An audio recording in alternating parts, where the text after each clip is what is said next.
Hi, so today I'm going to show you how to do today's lesson. Today we're going to use BioDigital to label muscles on the body. So first you're going to have to go to biodigital.com and you're going to have to log back in or sign up. Now once you're here, you're going to go to Complete Anatomy, which is here at the bottom.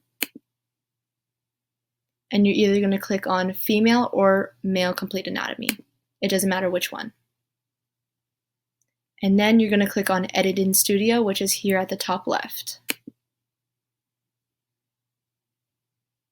Now that this is loaded, which may take a little bit of time, so you might have to be a little bit patient, you're going to go to Anatomy here, which is next to Chapters.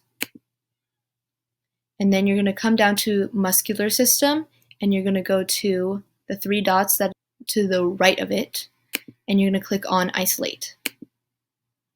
And now we have the muscular system all by itself. So now we can start labeling.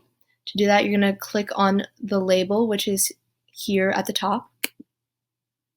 And to label, you're just going to click on whichever part you want to do. So I'm going to do the pectoralis major, and you can move this box around if you would like.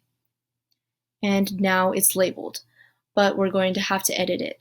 So to do that, you're going to click on the box where it says the name, or you can come to the right here and click on the name here. You can rename the title. I'm just going to rename it Pectoralis Major. And in the description, we're going to add the origin, insertion, action. These are the notes that you have to put on each of the muscles, and it'll show up here in the box under the description. After you have labeled all of the muscles plus the notes that come with it, we're going to have to copy a shareable link to turn it in. To do this, you're going to click on Publish, which is here at the bottom right.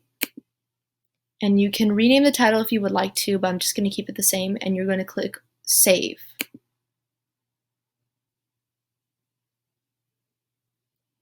Now it's published and we can copy the URL. You're going to click on Copy URL here at the bottom left, and it will immediately copy it for you, and you can paste it into wherever you have to turn it in from.